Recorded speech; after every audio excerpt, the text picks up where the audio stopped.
my name is Andrew Callen, and I'm an assistant professor of radiology at the University of Colorado Anschutz Medical Campus. And I'm pleased today to share with you our work recently published in AJR, detailing our team's algorithmic multimodality approach to diagnosis and treatment of spinal CSF leak and venous fistula in patients with spontaneous intracranial hypotension.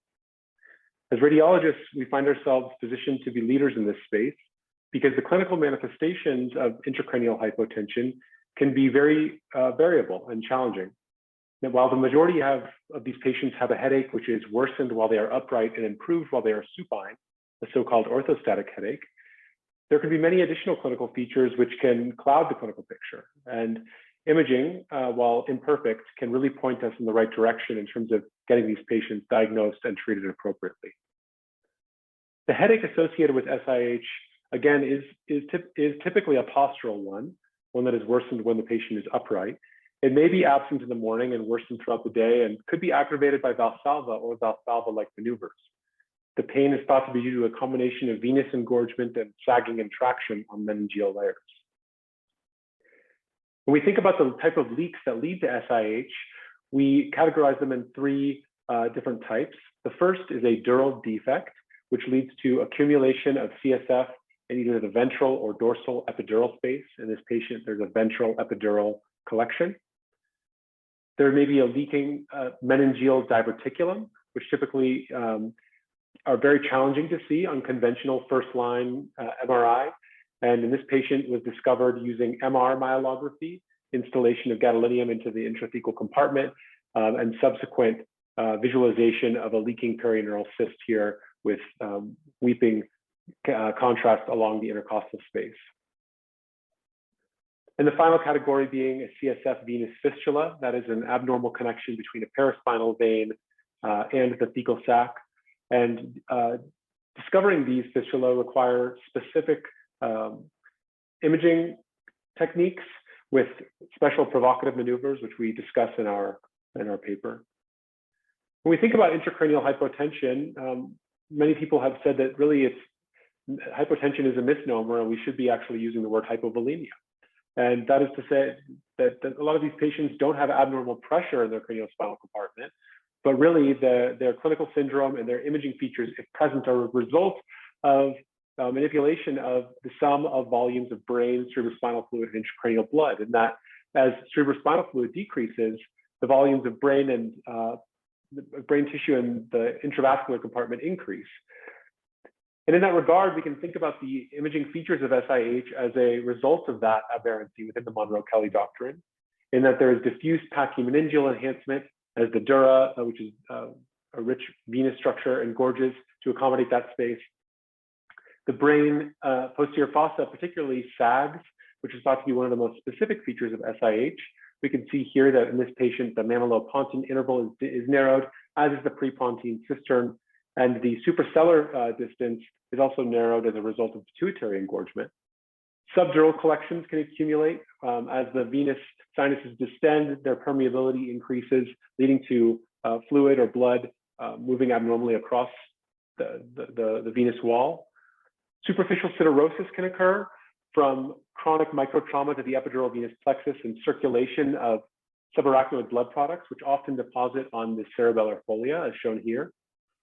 Dural venous sinus and pituitary engorgement as well. And it's these findings all together, which we must scrutinize our brain MRIs more carefully in order to determine if any of these features are present. But even if they're not, and this is a very key point, the brain MRI can be normal. And current evidence suggests that in up to about a fifth of cases, the brain MRI may be normal. So a patient should not be dismissed with negative brain MRI, but a good clinical story for SIH.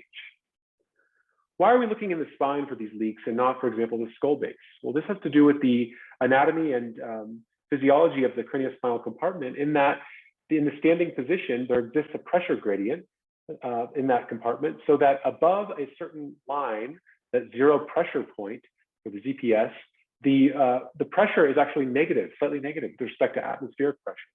Below that line, the pressure becomes slightly more positive until it's most positive at the bottom of that fluid column. And because of that, spontaneous leakage really only occurs in the spine where the pressure is positive with respect to atmospheric pressure, and CSF will spontaneously egress out of the craniospinal compartment. And because of that, we must turn our attention to the spine in a patient with suspected SIH. How do we look at the spine? Well, we do so with myelography, which in general means visualizing that subarachnoid intradural space using contrast media, except for in the case of non-contrast myelography, which is the fourth picture over from the left here on this slide. But in general, these categories include digital subtraction myelography using live X-ray in order to visualize the lateral dura, conventional CT myelography, just injecting contrast into the fecal space, and eventually, once it is accumulated throughout the craniospinal compartment, we take an entire spine CT image. Dynamic CT myelography, which utilizes particular patient positioning and provocative maneuvers in order to visualize lateral dural defects, meningeal diverticula, and CSF venous fistula. Non-contrast MR myelography, which utilizes no contrast at all, as the name implies, but instead 3D heavily T2-weighted sequences in order to visualize fluid outside of the fecal sac, which should not be there. And then finally, gadolinium MRI myelography, whereby gadolinium is injected into the subarachnoid space and subsequently visualized on MRI in order to detect slow leaking meningeal diverticula or dural defects. Here's an example of the importance of non-contrast myelography and why we use it as a starting point for all of our patients with suspected SIH. This patient had a conventional spine MRI, shown here on the far left, outlined in red, which was an axial T2 non-fat saturated image, which looks perfectly normal from the perspective of looking for extradural fluid. You can see that this eventual leak that was discovered on 3D T2-weighted fat saturated imaging, or suspected, I should say, but rather proven on gadolinium myelography on far right, really blended in with those paraspinal veins that would not have been detectable on a normal MRI, so to speak. So having fat saturation and heavy T2 weighting is an incredibly important component of non-contrast myelography and can help us localize some leaks even without putting a needle in the patient at all.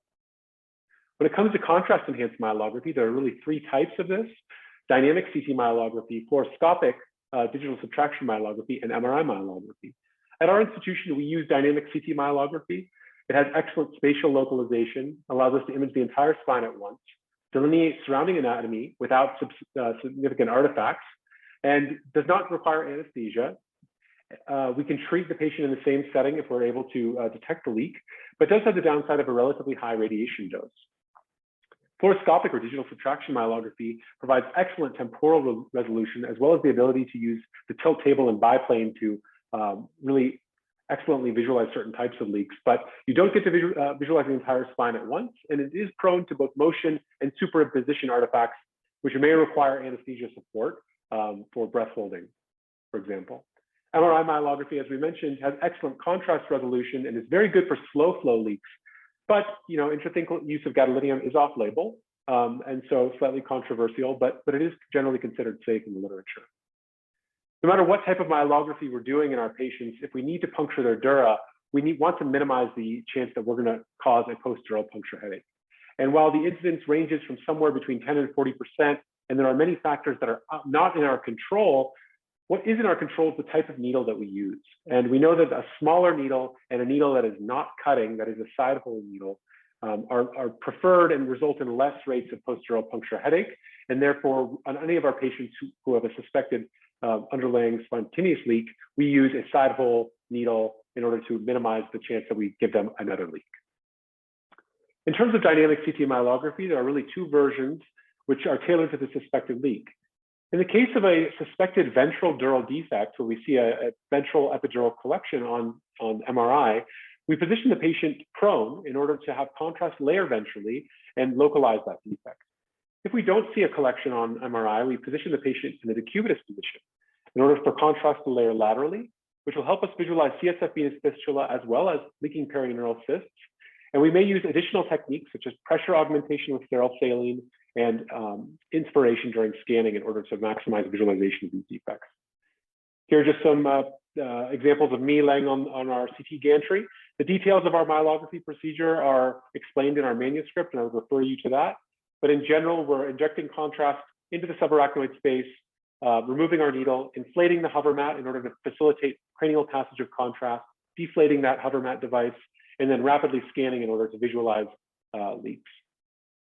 Our diagnostic algorithm is outlined here and is represented in figure 1 of the manuscript. But in general, patients with suspected SIH will receive a contrast-enhanced brain and total spine MRI. And depending on the findings on that initial first-line imaging, will proceed down the diagnostic and treatment pathway, respectively.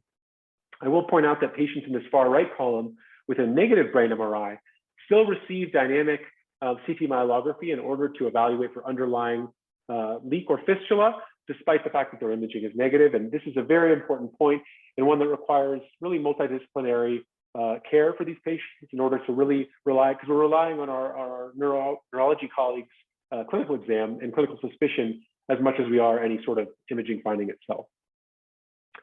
So just showing a couple example cases of what these leaks may look like. So in this patient, we see on the top left of the screen, red arrows are pointing to a ventral epidural collection. This patient was then positioned prone for dynamic myelography. Once contrast was injected and the hover mat inflated, rapid serial CT imaging was acquired, and we can see that the blue slice here is showing contrast within the intrathecal compartment in the subarachnoid space, and there's kind of this dead space in the ventral epidural compartment where that fluid collection is, where contrast has not yet entered. But once we move past to the C7T1 level at this yellow slice, we now see contrast accumulating in that ventral epidural space. And careful scrutinization of the non-contrast CT prior to injecting intrathecal contrast does note a sharp osteophyte here at that C7T1 level, which is likely the culprit reason for this dural defect. Now that we've localized the defect, we can try to treat it. We did so percutaneously in this patient via dorsal interlaminar blood patching, as well as ventral epidural targeted fibrin glue.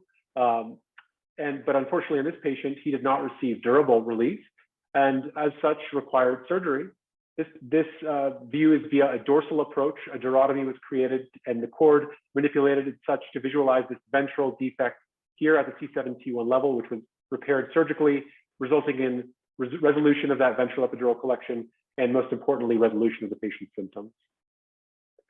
This patient has a history of a CHIARI 1 malformation, status post decompression, with a recurrence of their headache. Now, we don't have the preoperative imaging, but a very important point here is that certainly now this patient has features of intracranial hypotension, not CHIARI 1 malformation.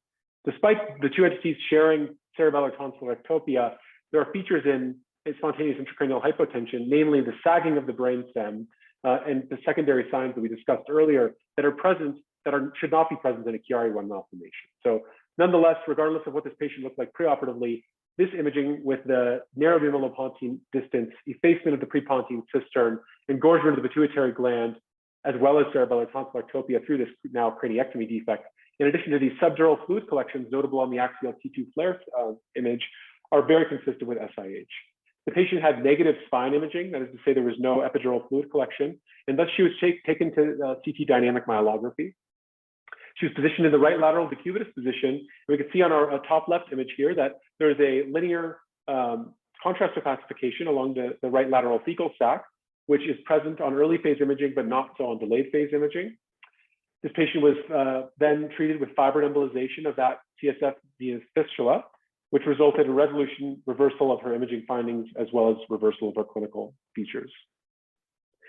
This patient, on the other hand, had several years of orthostatic headache, refractory to empiric blood and fibrin patches, and an MRI which was read as negative, and other than some very trace dural thickening, I would agree with that. I mean, the posterior fossa structures are normally configured. There's a normal suprasellar distance, et cetera. They even had a conventional CT myelogram, which was negative for any sort of leak or fistula.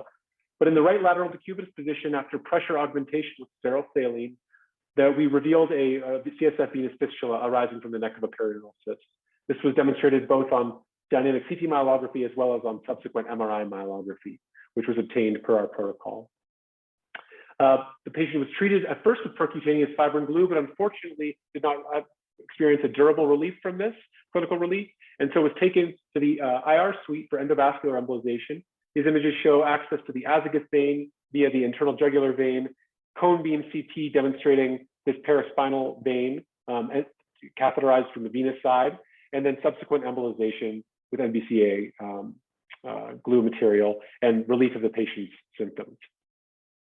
This patient was referred to us for concern of pachymeningitis, but in reality, we know that this sort of diffuse, smooth dural thickening that we see here is much more consistent with intracranial hypovolemia than it is with pachymeningitis. And therefore, we referred him for spinal imaging, which showed no extradural collection. And therefore, we again took him to DECUBITUS dynamic pressure augmented CT myelography, which revealed this CSF venous fistula arising from the neck of a perineural cyst in the thoracic spine. This is a volume rendering of that same CT image that we're scrolling through here on screen left. The patient was treated with percutaneous fibrin, but had partial but not complete relief, therefore was taken to surgery. This intraoperative photo, the red arrow is demonstrating the dilated nerve root, which corresponds to that volumetric rendering. That blue arrow is showing this dilated venous plexus emerging from the axilla of that nerve root, and the yellow arrow is pointing to the patient's fecal sac, just for reference.